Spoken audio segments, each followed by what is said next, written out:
It was very good. So our distinguished guest lecturer is Pullen, and he's come here to talk about Larkin's background. I'm sure you'll all be familiar with Phil, and he's a great guest on the podcast. He's done so much. Sorry, we keep going on about the podcast, but I'll stop saying but he has been a massive part of that, and a massive part of Larkin 100, and he just really underpins it. If you need to know, did Larkin have a cheese sandwich on the 10th of September? Yes, he did, actually. Thank you. Thank you, Lynn. Well, thank you. I don't think I'm really distinguished or a guest, actually, but you've got me anyway. I'm a trustee of the Philip Larkin Society and chair of Larkin 100, as you probably know. Right, this talk has been long in the making, really, and there was only one way that I could begin it, which is with the words, "Why Coventry?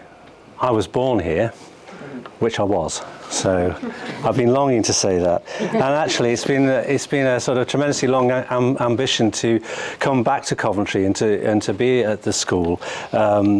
As many of you will know, we were actually planning to have the AGM here last year, but COVID beat us, so we had to do it online. So here we are in the City of Culture, just at the point where Coventry is about to hand the baton on to Bradford, as we heard this morning, and back to Yorkshire. I'm really pleased that my home city was chosen to be a City of Culture, and I'm even more pleased that it's coming back to my adopted county.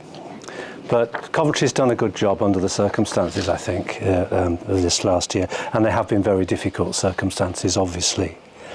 Actually, from the moment when Coventry was announced as the next City of Culture to Hull, a successor to Hull, I, for one, had tremendous hopes as a Larkin fan, because I thought we'd be in for a real Larkin fest. I mean, we'd had one in Hull, and it worked really well, and we thought, well, we've got to have one in Larkin's birthplace, surely.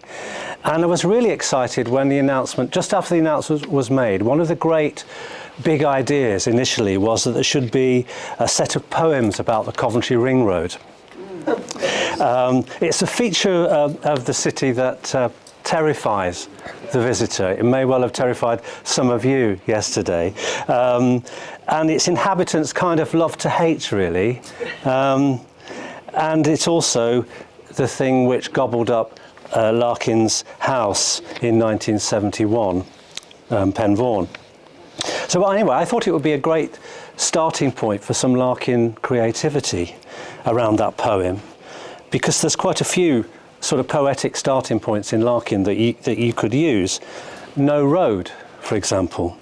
Drafting a world where no such road will run from you to me seemed appropriate.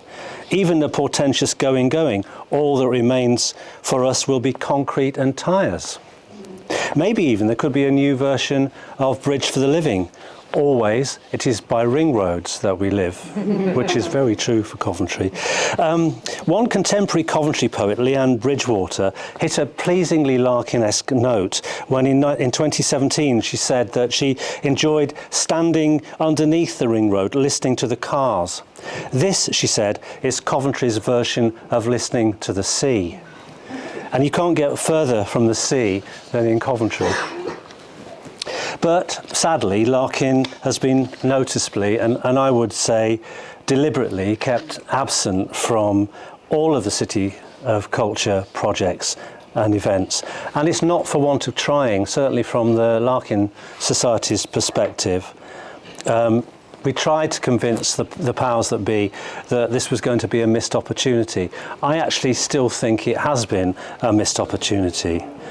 So since 2019, I've looked far out and squinned. That's a great Midlands word, that. Squinned for a sign that the city would make something of its most significant literary figure, if only to hold him up to critical gaze, but nothing came into view, sadly. Well, Coventry's limelight year is now at an end, but the party's not entirely over if it wants to find a way of overcoming its hangover. We're into the Larkin centenary, and hopefully at last the city will find itself properly immersed in Larkin, whether it likes it or not, perhaps.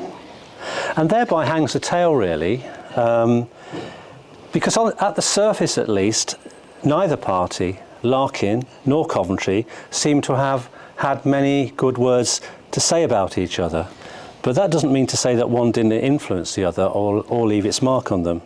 So what I want to do this afternoon is to have a look at what it was like for Philip Larkin to grow up in Coventry in the 1920s and the 1930s.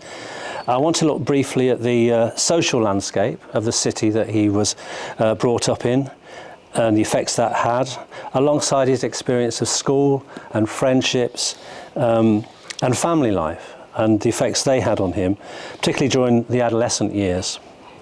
And finally, I want to consider the ways in which this city formed and remained part of his literary consciousness.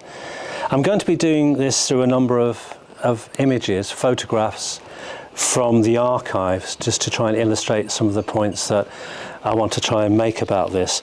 So let's start off with an icon or two. Or three. The icon is, the most important icon is the one on the top left there. Those are the three spires, the famous three spires of Coventry: Holy Trinity, St Michael's and Christ Church, and they represent the heart of the city. And these spires inspired more than one great English poet to write a poem about Coventry on arrival at the station. The first of these was Alfred Lord Tennyson in 1840. That's a poem, of course, about another one of Coventry's icons, Lady Godiva. And those, not exactly those words, but some of the words from Tennyson's poems are engraved on the Lady Godiva statue, which is in Broadgate. The words of another great English poet who featured Coventry Station, of course, is Philip Larkin, and those words are on a plaque on platform 1 of Coventry Station. But anyway, let's begin at the beginning now. Philip Larkin's roots are firmly set in the West Midlands, although additionally and importantly there's a large piece of Lancashire thrown into the mix too. Sidney, his father there on the left, was born into a family of tailors in Lichfield, about 27 miles to the west of here. His mother Eva was born in Littleborough in Lancashire, brought up in Harlow in Essex, and as a teenager moved back north to the Lancashire town of Lee. Now, the Larkin connection with Coventry, though, goes back further than that. Philip's maternal grandmother, Emily Archer, was born in Coventry and married William Day, an Essex man, in St Michael's Church on the 16th of October 1883. St Michael's, of course, is one of those three spires. It became the cathedral in 1918. And it would become the church in which Philip Larkin himself would be christened in September 1922, and where he would receive an honorary D.Litt from the University of Warwick in 1973. So Sidney and Eva Larkin and their young daughter Catherine arrived in Coventry in 1919. They'd moved from Doncaster, where Sidney had held the post of assistant borough accountant since 1912. It was quite a promotion for Sidney, although he'd begun to make his mark in Doncaster. He came to Coventry as the deputy treasurer to the Coventry City Council, and he was taking up a post that would offer new challenges as the city started to rapidly expand and began to change its complexion completely. And it seems that he was up to it. When he left Doncaster, his previous post, the mayor of Doncaster reflected in a rather fulsome valediction, a man of Mr. Larkin's ability could not be expected to stay in Doncaster. So he came to Coventry, and he did well, because in a few years' time he would be promoted to the post of the city's city treasurer. Now, the Larkins were coming to a city that was experiencing significant economic and social change. Coventry has always been a place of manufacture. It's got a long history of cloth and ribbon making. Clocks and sewing machines were made here too.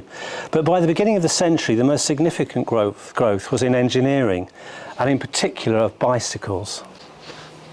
There we are. All modern bicycles, actually, are descended from John Kemp Starley's Rover safety cycle invented in Coventry in 1885, and it set the frame for the modern rear wheel bike that I'm sure we've all ridden at some point. And Larkin aficionados might catch a familiar echo in that name. And of course there is a particular resonance regarding bicycles as far as Philip Larkin's concerned. The bicycle formed part of his childhood. And as you can see there, he even wrote some early poetry about the bicycle. That comes from the poem Bliss, which is part of that Sugar and Spice collection that he wrote as a young man. And of course, we have we think of him often as taking off his cycle clips with awkward reverence, or pictured in the very popular PLS poster with his bike and Macintosh. James Booth always says that, wants to point out really that he's wearing a very clean Mac in that particular poster. But by the time that the Larkin family arrived in the city, bicycle making had evolved into motor manufacture. In fact, Coventry had become the centre of the British motor industry by that time. Jaguar, Rover and Roots were just three of the many famous British manufacturers to be based here. Even as early as 1914, Coventry was being dubbed as Britain's Detroit. And it was a city that was expanding rapidly with an influx of economic migrants arriving from the UK and from Ireland. Just as an aside, I've always found it kind of odd, given that Coventry was so firmly established as the city of the motor car. I find it remarkable really that none of Larkin's immediate family ever owned a car. Coventry had the largest car owning population outside of London in the 1930s. And it wasn't, of course, for financial reasons that the Larkins didn't have a car. They were comfortably well off, sufficient for them, for example, to even take to the air to holiday on the continent several times in the mid-1930s. So that makes it even more surprising in a way. Even that reference to their comic Ford in I Remember is a bit strange. It's curious anyway, because of the many brands of motor car made in Coventry, Fords were not one of them.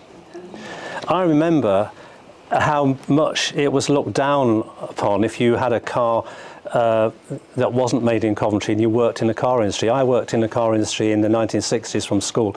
I worked for Jaguar, and if you turned up to work in a Ford Popular, it would be guaranteed to lead to ridicule. So it's kind of odd, that. Maybe that's the point he's making in the poem, I don't know, but it's strange. In fact, Philip Larkin didn't learn to drive himself until 1964. So came to it very late. But fittingly, the first car he purchased was a Singer Gazelle, which was made by Roots in Coventry. So he did end up with a Coventry car. So the Larkin family arrived here in 1919 to find themselves in the midst of a housing shortage, further exacerbated by the aftermath of the war. Initially, they lived as paying guests in rooms in Camden, looked after by two sisters, the Miss Knights, which seems to have been quite a pleasant period of time, according to Eva Larkin's accounts anyway, where everything was done for them at that time really. But eventually, no doubt with some assistance achieved via Sydney's elevated position in the council, they secured one of the new, and very novel in that sense, council houses that were being built in Radford, an area to the north of the city, which the council had visions of turning into a garden village. So this is Larkin's birthplace, 2 Pulteney Road. I think on that photograph on the left, you can't see it very well on there, but the house was covered in cladding. I believe it might have been taken off now. Has been, has it, Sheila? Yeah. That photograph on the right is one that either Sydney took or Philip took. I probably think it's Philip actually, but that's a Larkin photograph of this first house. This house was literally on the edge of things. As far as Coventry is concerned, you could almost say the unmortgaged, half-built edge of things. The boundaries of the city were rapidly expanding and the social infrastructure was struggling to keep up. There were no local shops or pubs or social amenities on hand. Andrew Motion claims that the plaster on the walls was still wet when the Larkins moved into this house. Later, Eva Larkin would recall those days and the fact that the house was surrounded by fields, and she said she was frightened by the horses who inhabited them. People used to scare them, she told Philip in a tape recording he made. It was before the part where we lived was finished. It was like an open field, and they used to come right up to the window and dash by. I kept thinking they would come through the glass. So there were pretty strong incentives for the Larkins to move away from Pulteney Road. It was also quite a trek into the city centre for Sydney, and as we say, surrounded by barren land. So they eventually would move to Manor Road, which we'll talk about in a minute. Maybe just a quick word about the city centre in those days. So I've been spending quite a lot of time reading Larkin's reminiscences, but I probably see it through the eyes of the city centre as I knew it after the war, because it was a very, very different pre-war. We wouldn't recognise much of it now. Prior to the war, it had changed very little in over 100 years. And that was a real challenge for a city that was really rapidly expanding with its car industry developing and so on. The central area was very cramped. A lot of the earlier factories, the bicycle factories, for example, were built around the edge of the city centre, which is the reason why it was bombed so horrendously later on. A lot of the cycle factories were there. There were crowded courtyards and timber framed houses in many of the streets, and a really largely medieval road system, far worse than the ring road probably in that sense. It was picturesque but not practicable, and it would take the combined effects of the Luftwaffe and the City Council Planning Department to change all of that, but it's virtually unrecognisable now. So, Philip Larkin was born in 1922. And I've often contemplated how much Philip's arrival in the world changed the Larkin family dynamic, and in particular the relationship with his parents, between his parents rather. I'm almost tempted to ask, who fucked who up? The 10-year gap between Philip and his sister is quite a significant one. And by her own admission, the impact on Eva's life in particular was quite dramatic. She recalled having little time for anything outside of home and family once Philip was born, and she seemed to have a real difficulty in coping. This might well have been the start of her depression, which lasted for the rest of her life, and her debilitating nervousness. Kitty, Larkin's sister, told Andrew Motion how she took on the major role of looking after her brother from the day he was born, taking him out in the pram or the pushchair, and later being with him while her parents were away at conferences. And as you see from this quote from her, Philip could do no wrong in either of their eyes. So it did make a significant difference, I think. So this is Pen Vaughan. Most of Philip's childhood years were spent here in Pen Vaughan in Manor Road. They moved there in 1927 when Philip was aged 5. It was his home until the age of 18 when he went up to Oxford in 1940. Now, the move to Pen Vaughan marked quite a big jump in the social standing of the Larkin family. By that time, Sydney was the city treasurer. It was a much larger house than the Pulteney Road house. It probably 5 or 6 bedrooms when you look at the plans. It's in a prominent, or it was in a prominent and respectable part of the city, close to the city centre, the railway station and this school, where Larkin would begin his formal education later on. I've written about Larkin in the past, about this house, Pen Vaughan, and what you might call the social geography of the house, and what it tells us about the family relationships and experiences within it. And I'd picked out the drawing room, which I think is probably featured in those 2 photographs there.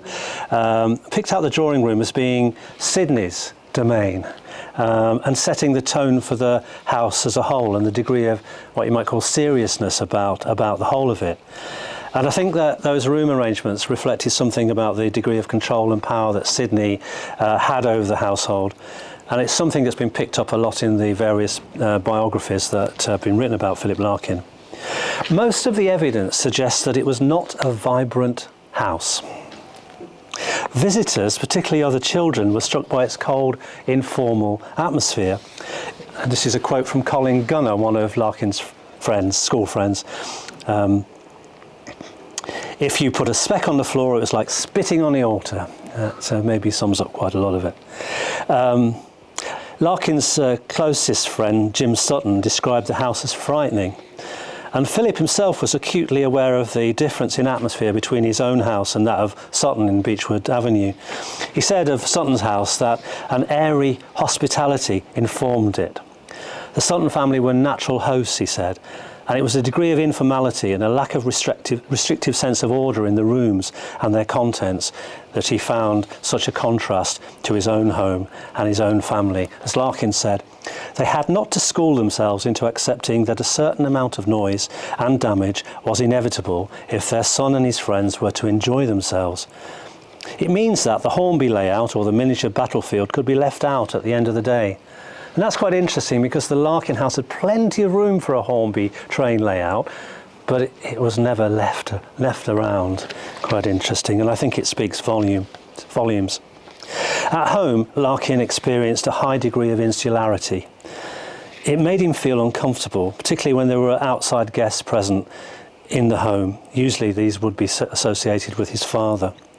It was not, he said, a sociable house, and he resented the occasions when the private space of the family home was invaded by these grown-up outsiders. And he recalled in a letter to his mother that he crept up to his room whenever guests were in the house. I remember that if there was somebody in the drawing room, he said, at Coventry, I felt an intense emotion of fear mixed with shyness, a kind of embarrassment, lest the door should open with its curious cracking sound. I can hear it now, and its awful occupants catch me crossing the hall. It wasn't so much that I was shy of people as I hated the idea of them in our house. So Philip's route of retreat was to his bedroom and his own private world. This room provided a haven of solitary experience, which he seemed to enjoy even at times of illness. I think that's a wonderful photograph, that one. The fact that somebody would take a photograph of you while you're ill in bed is interesting in its own right. Now, this was an experience that was set for life, really. Later on, poetically, Larkin would viciously lock his door as the gas fire breathed and find himself supported by uncontradicting solitude. In another poem, he would reflect that only the young can be alone freely. I do wonder if he was thinking back to those days of solitude as a child. I think the saddest story from this period in Larkin's childhood is that told by another school friend, Tom Wilson, who recounted how Philip was sent to bed during his 6th birthday party. He wrote this in About Larkin many, many years ago. There were the usual party games, which perhaps got a little out of hand, and with a house full of young and excited boys and girls, Mrs. Larkin got rather agitated. I don't know quite why, but in the middle of it all, Philip was sent off to bed, which rather put a damper on the occasion. I believe he was allowed to come down at tea time and blow out the candles on his cake. Now, what would that do to you? It must have had some kind of impact. Wilson also hints at another dimension of strife and stress for the young Larkin in the world outside of Penvaughan, something to do with violence, a long way back. When we were leaving school one afternoon, Philip ran out of the gate towards his home, hotly pursued by the school bully, a big farmer's son, who proceeded to bang poor Philip's head against a brick wall, running from the school to his house, where a tearful Philip nimbly slipped through the front gate. Now, it's not a very long walk from this school to where the house was in Manor Road, but you can imagine it being quite a frightening excursion to make if that had happened to you at a young age. It's one of the things you fear, isn't it, as a school child, that happening. And Larkin sadly remembered a similar incident from his preparatory school days at Cheshunt Preparatory School, not far from here on Mason Road. He recorded it in a letter to his mother many, many years later. He said, I remember how rigid with fright I was at Cheshunt. They hid my shoe bag, and Peter Snape harried me on the way home. there's something to be said for not having to go through all that again. Now again, something as simple as a shoe bag being hidden. I can recall a few things from primary school like that, which, the fact that I can still remember it now at this very moment is quite telling, perhaps. So it wasn't all happy days. Of course, what we don't really know is what went on behind closed doors at Penvaughan. But all the evidence suggests that Larkin's familial relationships were far from cosy or relaxed and were to have a lasting effect on him. He famously described his dominant emotions as being those of fear and boredom, although it's not always borne out by other recollections elsewhere. And he described his home as dull, pot-bound and slightly mad. I think we can probably recognise elements of that in what's been illustrated. However, his attitude towards his parents remained outwardly ambiguous. "I wouldn't want it thought that I didn't like my parents," he said in an interview with The Observer. "I did like them, but at the same time they were rather awkward people and not very good at being happy." And I think that, again, tells us something. So, we come to school. I think the first thing to acknowledge, perhaps, is that throughout most of his school career, Philip Larkin was not splendidly academic, or at least successfully academic. Only in the sixth form did things really take off. And here I'm going to draw on the excellent article that Sheila Wolfe, ex-head of English at the school, who I'm very pleased is here today, wrote in about Larkin a few years ago, having looked at all the school archives here. And if you had a chance to look at them already today, they're fascinating in their own right. They include, of course, all Larkin's school reports. And like many children, Larkin started off in junior school in quite promising ways, with school reports commenting on him being very keenly appreciative and possessing a true sense of rhythm and beauty. Then at secondary school, as is so often the case, things began to unravel. There's a falling off of both performance and attitude. So by the age of 14, what Sheila calls the natural malaise of the adolescent, I love that phrase, the natural malaise of the adolescent, is raising its ugly head. The keenness of the younger Larkin has disappeared, even though, for all the poor attitude, ability is showing through in places, particularly, of course, in English. His form master writes that it would be better still if he could bring some enthusiasm to his work. A little later, he's described as too casual in French, very weak in Latin, and poor in mathematics. And you just think about all the evenings Sidney spent time with Philip in this study, trying to help him out with his maths. And we know he did this. As a city treasurer, he'd be pretty keen that his son got that right, but unfortunately, he seemed not to. And there were worries even about him passing the school certificate, which of course in those days was the gateway to university. But then he enters the sixth form and things begin to change rapidly for the better. His cleverness combined with ambition and a much more positive attitude helped him to pull out the stops. He ends up second in ranking in the sixth form to his good friend and the fellow editor by that time of the school magazine, the Coventryan, Noel Hughes. They both get a place at St John's College, Oxford, and the rest is history. School literally turned Larkin into a writer. It was, of course, where he learned the physical skill of handwriting. And I think that postcard at the top there is probably the earliest piece of Larkin's writing that we've got. That survived anyway, and I think it's quite fitting that it's on a postcard, because he would write many, many, many more postcards over his days.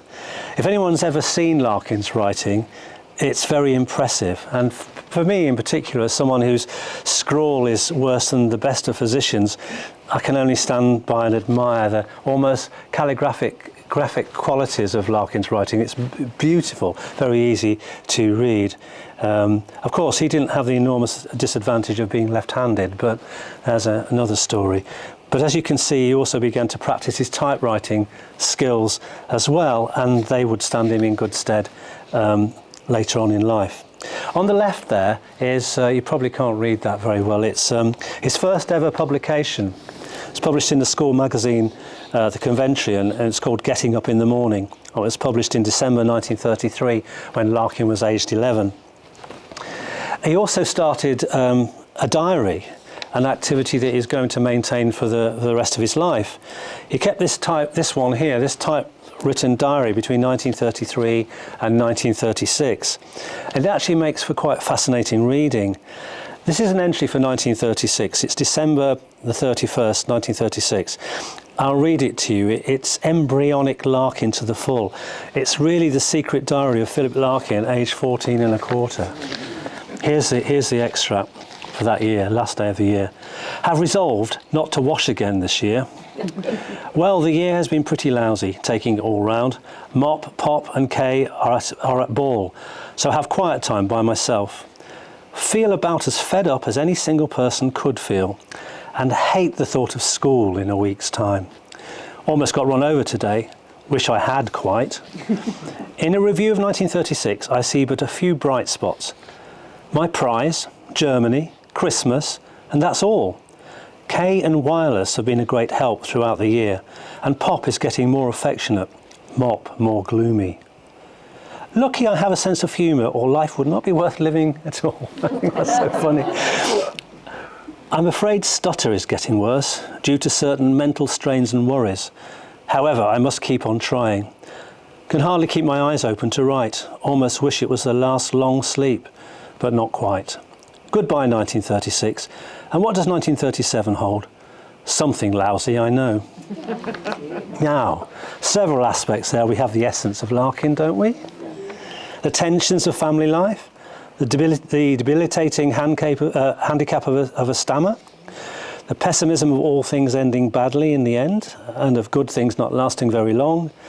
And yet within it all, there's a glimmer of something worth just keeping on for.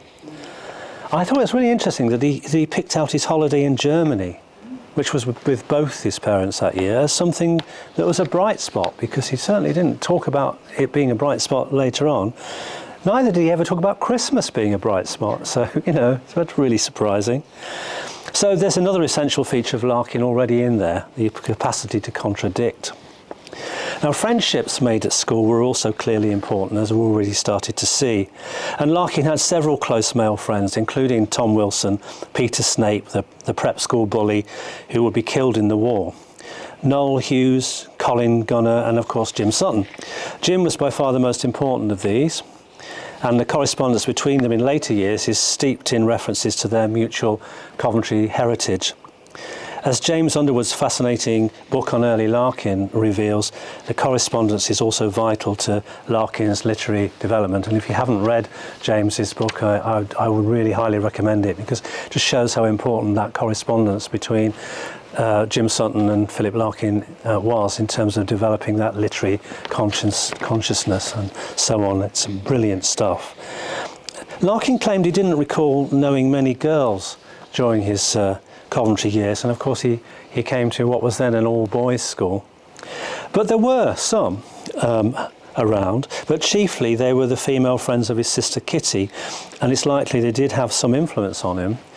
Kitty sometimes had friends to stay over, which I think is quite extraordinary given the atmosphere in the house, but she did have girlfriends staying over, and you could imagine them brightening up the atmosphere of Penvaughan a little. There's a few photographs, one of them actually in this year's Wisden, of one of these friends of Kitty's playing cricket with Larkin in the back garden, actually being the wicket keeper. So there was some connection there. Sometimes female friends would accompany the Larkin family on holiday too, and I think that's something that could be explored more fully with Larkin. One of the things you couldn't really say about Coventry in the 1930s was that it was a city of culture. It lacked any strong, thriving liberal arts scene. There were lots of cinemas, but no serious theatre, for example. You had to look to Stratford for that. There was not even a proper museum or art gallery. In those days, the great and the good in the city, that being the city council and the powerful, benevolent industrialists like Sir Alfred Herbert, who owned the big engineering company in the city, put most of their efforts into generating, I suppose might be called popular culture. Their big challenge was to meet the needs of this rapidly increasing population coming into the city who lacked a kind of rooted existence in the city. there were lots of efforts made to install a kind of civic pride, but it was mainly around things like social clubs, developing social clubs, and a really significant emphasis within the cities of building up both social clubs, social outings, and sports clubs, which were a significant part of Coventry in the pre-war and post-war years, really, but not so much in terms of culture itself. There was a civic art gallery being planned in the 30s, and it was being financed by donations by people like Sir Alfred Herbert, but it was held up by the war, and it would be the late 50s that finally Coventry got its magnificent city civic theatre, the Belgrade, and its equally magnificent museum and art gallery, the Herbert. And if you're new to Coventry and you haven't been to either before, they're well worth a visit. But as ever, this came a little bit too late for Larkin. So Larkin's exposure to literary culture, therefore, came largely from the house, from the home, and from his father and his mother. Sydney had a library full of literature that kept tabs with a lot of contemporary writing, books by Hardy and Lawrence and Joyce and Mansfield, and even the lesbian writer Radcliffe Hall nestled together in the drawing room bookcases. Eva too was an avid reader, arguably I would say a more perceptive one than her husband. I always felt that Sidney Larkin had a familiarity with the outsides of books. It seemed to me that he was a collector of books. Larkin's mother was much more of a reader of them, or an emotional responder to them. Anyway, all of this helped to give Larkin a literary head start in life. But there was another important source of literary influence, that of the public lending library in Trinity Lane, very close to the old cathedral, which Larkin fell in love with. He described the experience in considerable detail in an article he wrote for the New Statesman in 1977. I rapidly became what in those days was an especially irritating kind of borrower who brought back in the evening the books he'd borrowed and read in the afternoon. See, that's something you don't get so much nowadays. And I don't think, I should also say, by the way, that when he was visiting the library in those days, he would also pop into the Golden Cross public house, which is virtually next door to where the library used to be. And if you haven't been to the Golden Cross, that is the Larkin pub to go to, not the one called Philip Larkin, just in case you were wondering. Well, I don't think we could ever underestimate the effect that this first encounter with public libraries had on Larkin's consciousness and his broad awareness of literature, perhaps even his later career. In the same article for the New Statesman, he talked about the addictive excitement of a large open access public library and the silence of wet artesian winter nights and the holiday fattened shelves of summer afternoons. That's another Larkin phrase, isn't it? Holiday fattened shelves of summer afternoons. So much in there when you think about it. Captures that whole experience. I can remember those days anyway. So the effect of all of this was to enable Larkin to bathe in a huge pool of literary influence and to develop and experiment with and shape his literary abilities at an early age. So just sum up where we are with this, the Coventry that Larkin grew up in was to all intents and purposes a pleasant place to live, albeit a culturally uninspiring one. His own life was comfortable, not devoid of friendships or material well-being, and educationally speaking, he did very well indeed. Family life, of course, was rather more complex and imbued with elements of negativity that seemed to have been long-lasting in their impact, and there's more to say about that. And then the war came along.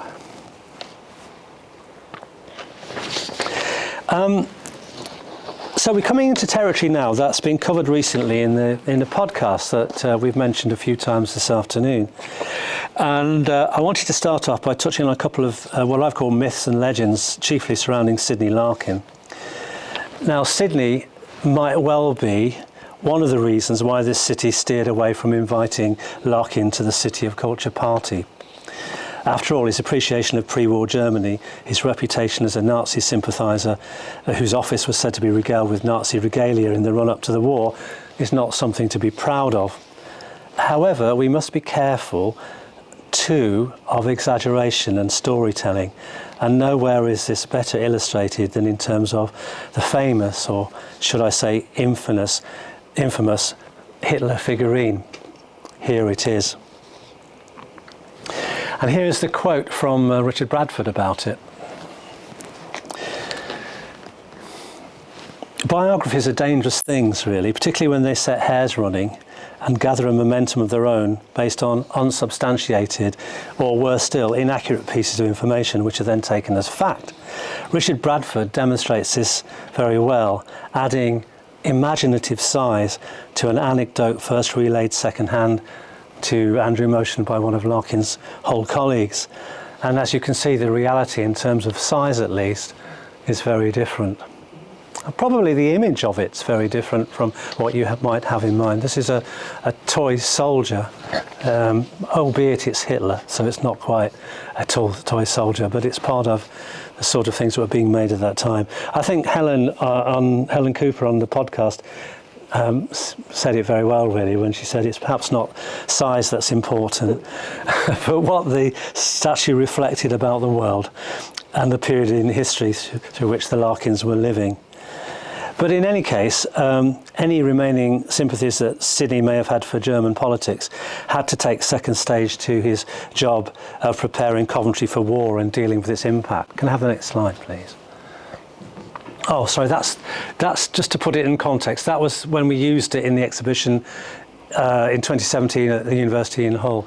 There's Sidney contemplating the figurine there. Okay, so we're coming now to preparation for war. And that must be one of the most astonishing photographs there is in the Larkin archive. That's Sidney and Eva trying on their gas masks, and I think in Eva's case, siren suit. I don't know either during the war or just before. Sidney, of course, had the job of preparing Coventry for war as the city treasurer and dealing then with its impact. And as we mentioned in the podcast, he had the foresight, if that's the right word to use, to order 1,000 cardboard coffins. I don't suppose he was the only local authority official to do that, but it was quite prescient in its way. And clearly the Second World War had a profound effect on Philip Larkin and his experience of his teenage years.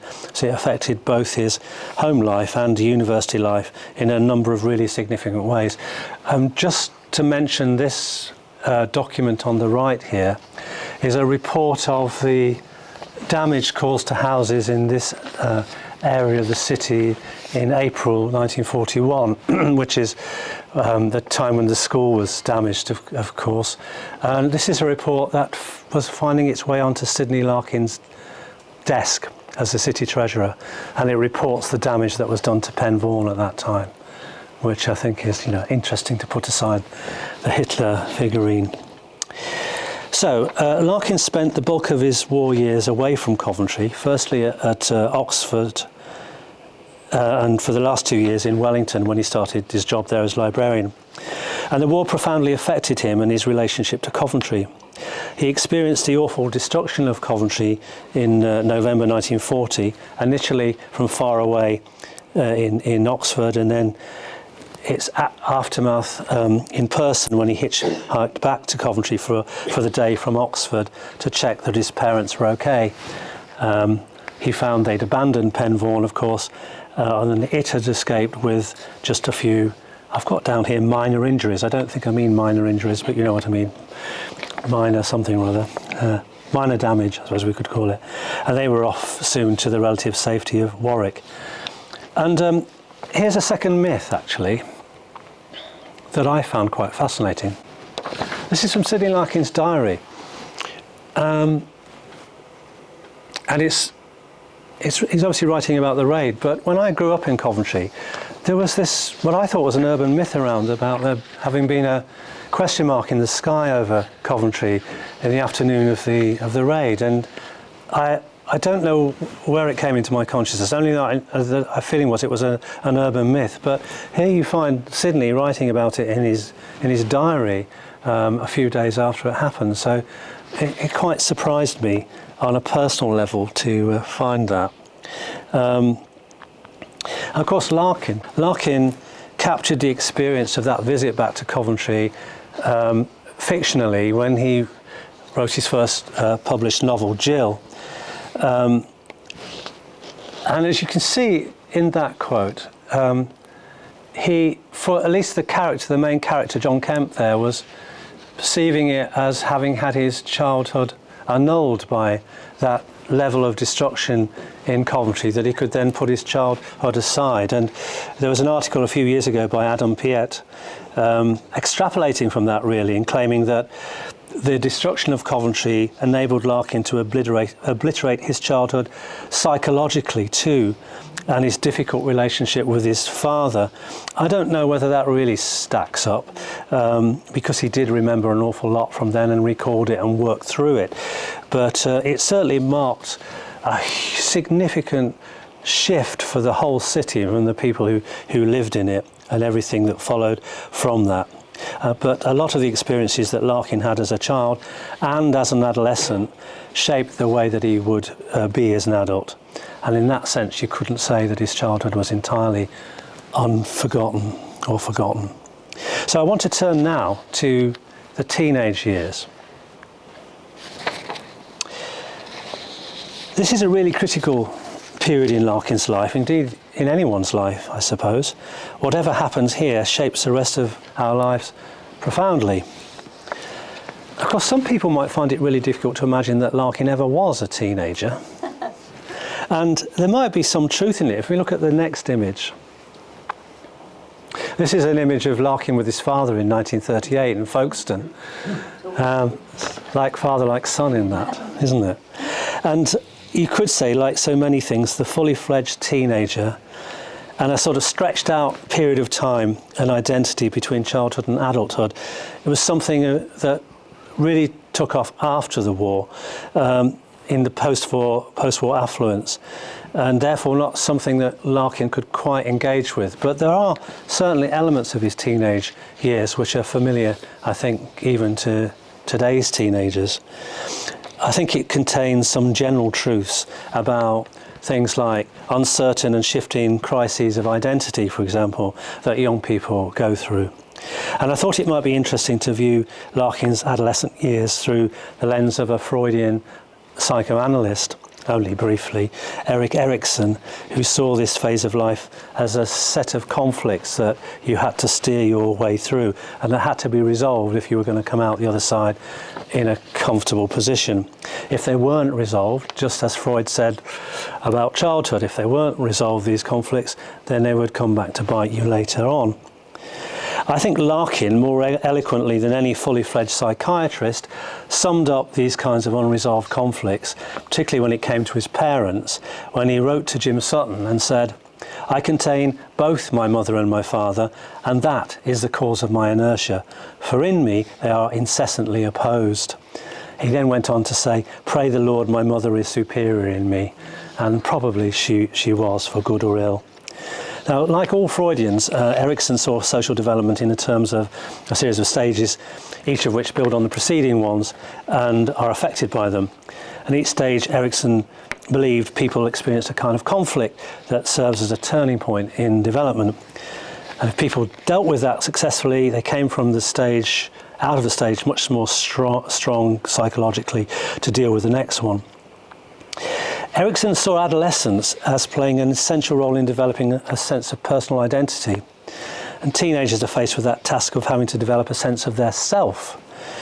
And it's during adolescence that they have more opportunity to explore that through independence.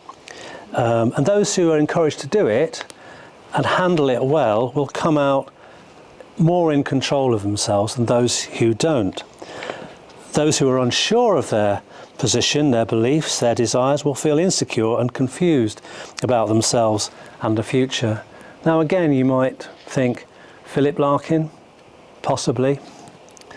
Clearly, some aspects of Larkin's descriptions of family life in the mid to late 1930s, shared in the letters to Jim Sutton, typify the psychological depiction of the adolescent role. When he writes to Jim Sutton about spending half his days in black, surging, bubbling, boiling hate aimed at his parents, it's tempting to conclude that isn't far off from the mindset of many a teenager. It's almost like Kevin, Harry Enfield's Kevin, perhaps, re-emerging or emerging for the first time there. Larkin also demonstrated aspects of the familiar teenage angst by finding sources of rebellion outside of the family circle. And that's the important thing. So adolescence provides the tools and the opportunities for experimentation in spaces away from things like parental consent or constraint. And there are two things in Larkin's life that are particularly pertinent to that position: jazz and Oxford. Perhaps more than any respect, it was, more than in any other sense, it was music that opened the key to new possibilities and escape. And it was jazz music that did it for Larkin.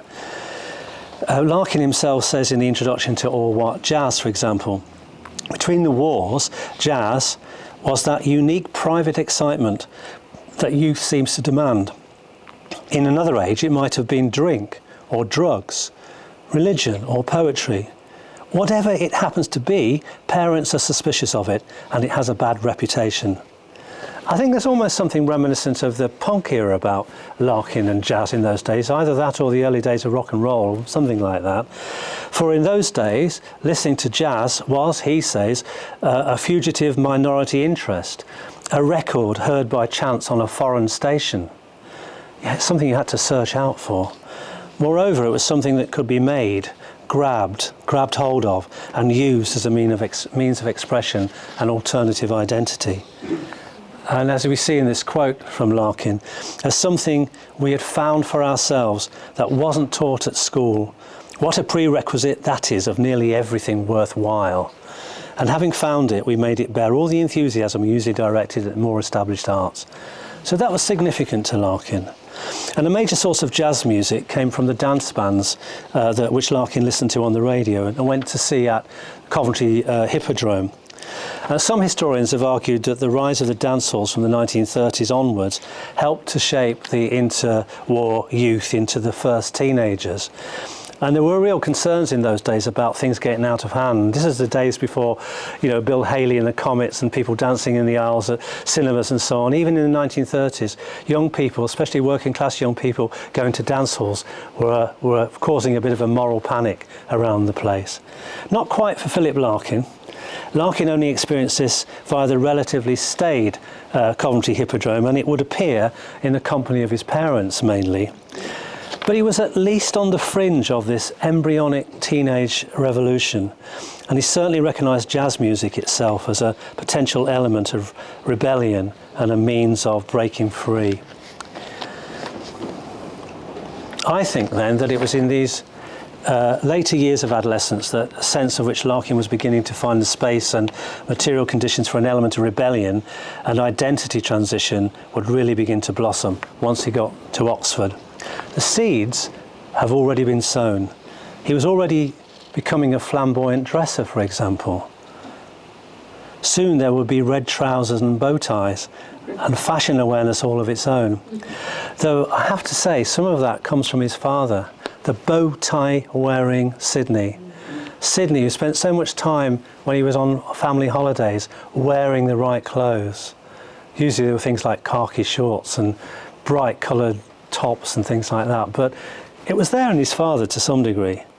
Perhaps too there are the beginnings of Larkin's deeper experimentation with different personae and identities that's well covered in James Underwood's new book on early Larkin, including of course his alter ego brunette Coleman, based it would seem on Blanche Coleman, the leader of one of the first all-women dance bands in the 1940s. And the podcast that, if you've listened to the podcast from here, reflects on some of that kind of experience. It's just a shame really that 1963 came a little bit too late for Larkin. He bemoaned the fact that he missed out on the sexual revolution of the 60s and came too late to the Beatles' first LP and all that it signified. Like John Lennon, shown there on the right, he did eventually make it to Hamburg, arriving there somewhat reluctantly in 1976 to accept a poetry award. If only he'd been there in 1963, it might have been different. Okay, we're going to move on just briefly now to look at a few of the literary resonances around Larkin's time in Coventry. I think we've got to be careful not to overdo this, though, the significance of Coventry in terms of Larkin's work, but like so many places, it did feature in his work to some degree. There is, for example, the article "Not the Place's Fault," first published in this magazine, Coventry's Umbrella magazine in 1959. The Umbrella magazine was part of that burgeoning arts culture that developed in the city after the war, and Larkin wrote about his memories of Coventry, and he's on the back really of that poem I remember in that article, and acknowledged some of the ways the city influenced him. So that's one element. In terms of the novels, there are definite and easily recognisable connections with the city. I've already acknowledged the way that Jill, for example, reflects Larkin's own experience of coming back here after the air raids. Although the setting is a fictional town in the north of England, Huddlesford, there are strong hints of Coventry within it. The main character, John Kemp, who may have been named after the inventor of the bicycle or the rear-wheel drive, perhaps. But he's the main character. Adrian Smith, another Coventrian who gave last year's talk on Zoom, has talked about the similarity of the street names in Jill. Places like Larkin's book refers to King Edward Street by the stadium. It's quite reminiscent of King William Street in Hill Fields in the city, which led up to the old Coventry City football ground in Highfield Road. There's also a reference to the General Wolfe Public House in Fosil and to the Charlesmore Road. So there are definite elements of Coventry in there. Larkin's second published novel, A Girl in Winter, also has a wartime setting, of course. And we get this strange, well, at least I get this strange experience reading that book, whereby the library at the centre of the story is clearly based on Wellington, clearly based on what Wellington Library would have been like. But you walk out of the entrance and you're right in the heart of the city that is vaguely reminiscent of Coventry. Larkin would also write about Coventry through the annals of this school's publications, submitting a piece on cricket in 1974. And this article was stimulated by a trip back to the city a few years earlier. Larkin had searched in vain for the houses he'd lived in. He searched first for the house in Barras Lane that he lived in briefly, but he says was thwarted by the infamous Ring Road. He said, after being ushered onto a clearway for Birmingham 3 times running, I gave up. Some of you might have felt that if you came to Coventry via the Ring Road today. The search for Manor Road was worse. He said, all round where our house had stood was a deep excavation. And he said, it's an odd experience to find that part of one's past has been completely obliterated. And he said, it took me some minutes to assimilate it. As a last resort, he turned to the school. He turned to the school to see what he could find there. And he said, approaching the school, he encountered another shock. Not because things were different, but because they were the same. He said, it might have been 1939. The railings, the practice nets, the wide poplar-lined field with a match in progress, all of it was exactly as I should have remembered it if I had tried. If he'd come back today, this morning, he would have seen a cricket match on the field there. The only difference, really important and significant difference, is at this time all the players were girls. What would Larkin have made of that? Well, we can imagine, can't we? But it's a lovely piece, that piece he wrote about cricket for the school, and it shows and it captures all the enthusiasm of the true cricket lover. Larkin remembers, for example, running out to get the autograph of R.E.S. Wyatt, the ex-England captain and a Coventrian himself, of course, and he said he wrote it against the blade of his bat. What's really exciting to me, I'd not seen this before, but if you go into the JV vent room, there is a stump there from the Borderline tour, Ashes tour, which I'd never seen before, which was gifted to the school by R.E.S. Wyatt. So exciting, Larkin would have loved that. And isn't it fitting that this year there's an article on Larkin in Wisden? I think that's amazing that it's there. He'd be really pleased about that. When we look at the poems, there's several poetic references to Coventry. Poems like New Year written at the end of 1940 and immediately following the November Blitz, for example. A stone church damaged by a bomb. An ultimatum, the first poem that Larkin got published in the Listener just after he left this school. And again, just capturing that time of uncertainty as we were going into the war.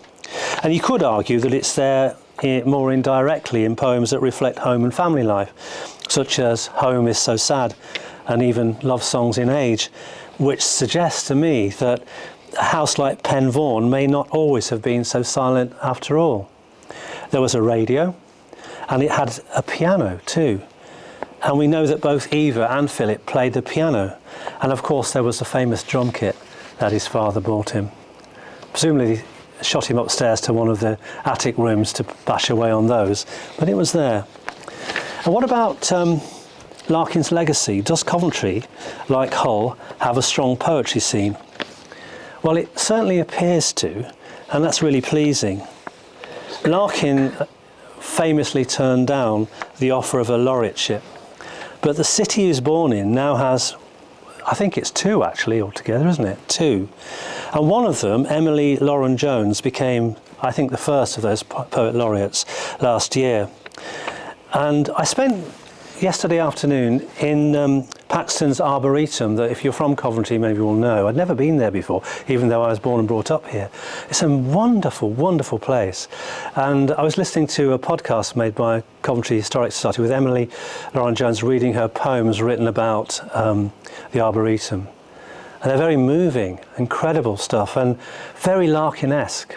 Larkin must have visited the place himself, though I couldn't find anything to say that he had done, but poetry is still alive and doing well in this city.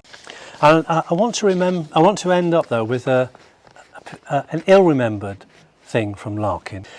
This is a reference to another Coventry literary figure and an example of Larkin's incomplete remembering, as I said, a reminder of what time passing does to us. This refers to, and I can pronounce it properly, Angela Brazil. Angela Brazil. You want to keep saying Brazil, but it's Angela Brazil, as Larkin admired. And this is in relation to a letter that Larkin wrote to the local studies department at Coventry Reference Library in April 1977 to say that he'd been reading with great interest a recently published biography of Angela Brazil by Gillian Freeman, which had left him puzzled. He said that he remembered Brazil's brother, Dr. William Brazil, walking up and down Manor Road and always believed that he had a house on Manor Road itself. He said in her book, Gillian Freeman had stated explicitly that Dr. Brazil and his sister never left one quadrant, even after the 1940 air raids. Larkin asked the library if they could check from the street directories of that period whether in fact Dr. Brazil did live in Manor Road. If there's no trace of the Brazils in Manor Road, I shall never believe anything I remember again. Well, the library wrote back to confirm that there was no trace of Dr. Brazil having had a Manor Road address. And Larkin responded in typical fashion. As you may imagine, I am distressed to learn that something I remembered with perfect clarity is in fact not true. However, it is as well to know the worst. Well, useful to get that learnt, eh, Philip? Thank you.